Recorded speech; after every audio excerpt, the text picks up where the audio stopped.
Hello সবাইকে, সবাই কেমন আছো? আশা করি সবাই খুব খুব ভালো আছো। তো আজকে একটা দারুণ ভিডিও শেয়ার করব, দেখতেই পাচ্ছ। তো অনেকদিন লং ভিডিও কিছু ছাড়া হচ্ছে না। তো আর তোমরা দেখছি আমার রান্নার ভিডিওতে অনেক অনেক ভালোবাসা দিচ্ছ। তো রান্নারই কিছু একটা ভিডিও শেয়ার করা যাক। তো আমি এখানে আজকে পনির বানাবো। তো পনিরগুলো আমি এইভাবে কেটে রেখেছি। তো পনিরগুলো আমি এখানে ভাজার জন্য কড়াইতে আমি 1 চামচ মতো বাটার আর কিছুটা সাদা তেল অ্যাড করব। তারপর আমি কেটে রাখা পনিরগুলো দিয়ে ভালো করে আমি ভেজে নেব। কারা কারা পনির খেতে ভালোবাসো অবশ্যই আমি কিন্তু কমেন্ট করে জানিও, আর কারা কোথা থেকে ভিডিওটা দেখছো আমার সেটা অবশ্যই কমেন্ট করে আমাকে বলো।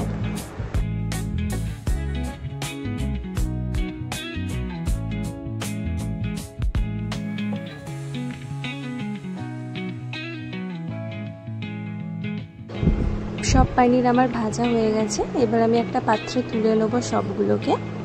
এবারে ওই কড়াইতেই আমি কিছুটা সাদা তেল আর একটু ঘি অ্যাড করব।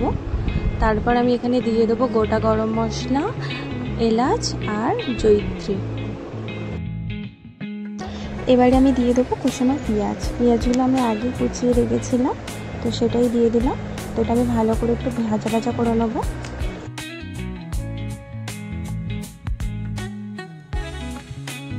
পেঁয়াজটা ততক্ষণ এখানে ভাজা হতে থাক। আমি এখানে একটা পেস্ট বানাবো, তার জন্য আমি এখানে নিয়ে নিয়েছি আদা রসুন, 3টে কাঁচা লঙ্কা, কাজু আর পোস্ত আর টমেটো। এটাকে আমি মিক্সারে ভালো করে মিক্স করে নেব।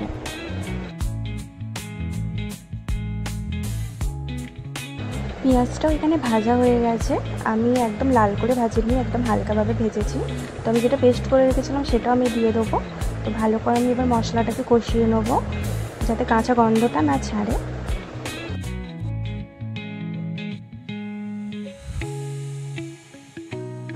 মশলাটা একটু লেগে যাচ্ছিল বলে আমি একটুখানি জল অ্যাড করেছি। তো আবারও ভালো করে আমি মিশিয়ে নেব। মশলা থেকে যতক্ষণ না তেল ছাড়ছে আমি ওটা ততক্ষণ কষাতে থাকবো। এবারে আমি এখানে একটু গোলমরিচ গুঁড়ো অ্যাড করেছি। তারপর এখানে আমি 1 টিস্পুন নুন আর একটু চিনি অ্যাড করব, করে আবারও ভালো করে মশলাটাকে কষিয়ে নেব। তেলটাও ছেড়ে এসেছে। এবার আমি 2 চামচ মতো টক দই দিয়ে দেবো, দিয়ে আবারও ভালো করে মশলাটাকে কষিয়ে নেব।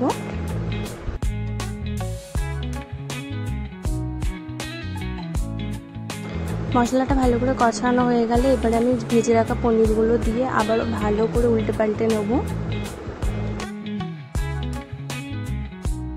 এবারে আমি অল্প পরিমাণ জল দেব সেদ্ধ হওয়ার জন্য, আর এটা আমি 1 মিনিট মতো ঢাকা দিয়ে রেখে দেবো।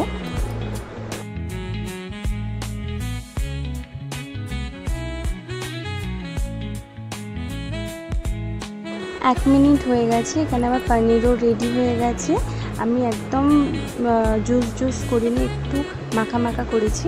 তো এখানে আমি একটু গরম মশলা ছড়িয়ে দিয়ে নামিয়ে নিলে হয়ে যাবে আমার পনির মশলা। তো কেমন লাগলো অবশ্যই জানিও, কিছু ভুল হলে অবশ্যই কমেন্ট করে বলো। তো আজকের মতো এইটুকুই, টাটা, দেখা হবে নেক্সট ভিডিওতে।